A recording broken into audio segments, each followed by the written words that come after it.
हमारे माननीय शिक्षकगण और प्यारे बच्चों, आज चूंकि हम विश्व हिंदी दिवस मना रहे हैं, तो हमारे मैप्स स्कूल के तरफ से कक्षा 9वीं के छात्र छात्राएं नुक्कड़ नाटक का प्रदर्शन करने जा रहे हैं, जिसके लिए आओ हम सब उन्हें प्रोत्साहित करें और इसकी साक्षी बने।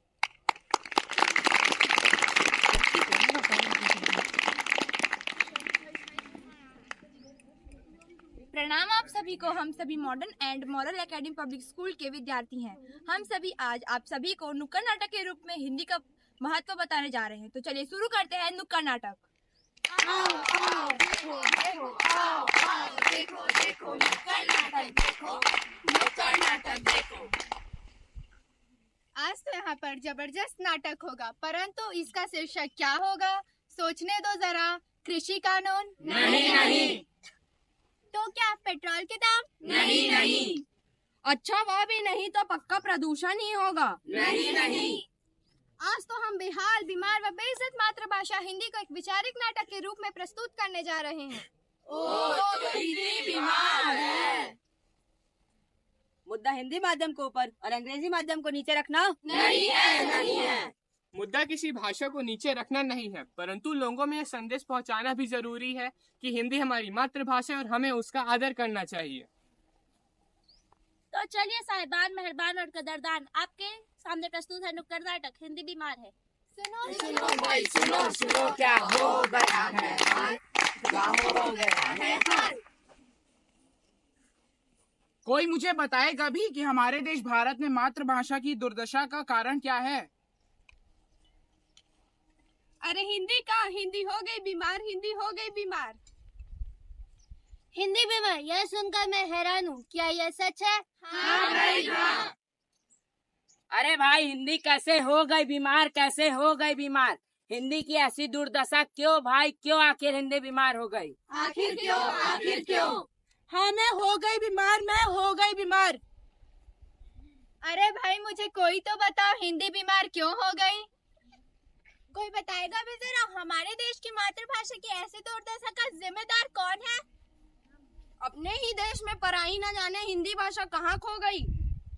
जिस भाषा को कभी गौरव का प्रतीक माना जाता था, आज वह कहीं खोती ही जा रही है। सुनो सुनो भाई, सुनो सुनो, मेरी दशा सुनो। मेरे देशवासियों ने मुझे पराया कर दिया गया, अंग्रेजी को प्राथमिकता दी और मुझे पीछे कर दिया गया। अरे पर कैसे? तुम तो हमारी मातृभाषा हो। हाँ, तुम तो सम्मान के अधिकारी हो, तुम्हारे अपमान क्यों और कैसे?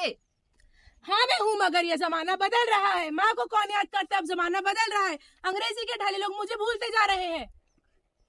हाँ, अब बच्चों को ही देख लो, उन्हें नवासी जैसे शब्दों के अर्थ ही नहीं पता, और जब हिंदी पढ़ने की बारी आती है तब उन्हें बताना पड़ता है कि नवासी मतलब 89 होता है। और तो और उनके माता पिता घर पे व बाहर उन पर अंग्रेजी बोलने के लिए जोर डालते हैं, किंतु वह तो सिर्फ यह चाहते हैं कि उनके बच्चे सफल हो सके, पर वह यह नहीं जानते कि उनका बच्चा सिर्फ अंग्रेजी बोलने से सफल नहीं हो सकता, बल्कि वह हिंदी का मार्गदर्शन कर ले तब भी वह सफल हो सकता है। और आजकल हम नमस्कार, राम राम, राधे श्याम की जगह हेलो हाय बोलते चले जा रहे हैं। हाय को किसी समय दुख का प्रतीक माना जाता था, लेकिन जब अंग्रेजी को अपनाया गया तो हाय को अलग ही अर्थ दे दिया गया। नमस्कार, धन्यवाद जैसे शब्द तो थैंक यू में सिमट कर रह गए हैं। जिंदगी एक सफर है सुहाना, आया अंग्रेजी बोले का जमाना। जिंदगी एक सफर है सुहाना, आया अंग्रेजी बोले का जमाना। अरे भाई, अंग्रेजी बोलो, मेरी मनाही नहीं, लेकिन अपनी मातृभाषा को तो मत भूलो। अगर यही हाल रहा तो अंग्रेजी भाषा हुकूमत करेगी हिंदी पर। आज हिंदी बीमार है, कल अपंग हो जाएगी, अपंग हो जाएगी। भारतवासी अपने ही देश में हिंदी बोलना भूलेंगे तो हिंदी बेहाल हो जाएगी और अपने ही देश में पराई हो जाएगी, पराई हो जाएगी। हाँ भाई, तुम सही कह रहे हो। आज से मैं हिंदी बोलूंगी और हिंदी भाषा का सम्मान करूंगी। हाँ हाँ, हिंदी हमारी मातृभाषा, उससे बोलने से क्यों कतराते हो, क्यों कतराते हो? हमें अंग्रेजी से पहले हिंदी को अपनाना चाहिए। हिंदी को अपनाना है, हिंदी को अपनाना है। आप सभी का धन्यवाद, जो आप सभी ने अपना कीमती वक्त हमें दिया और इस नुक्कड़ नाटक को देखा। हमारा उद्देश्य किसी भी भाषा को नीचा दिखाना नहीं है, हमारा उद्देश्य हिंदी को सर्वोपरि रखना है। धन्यवाद।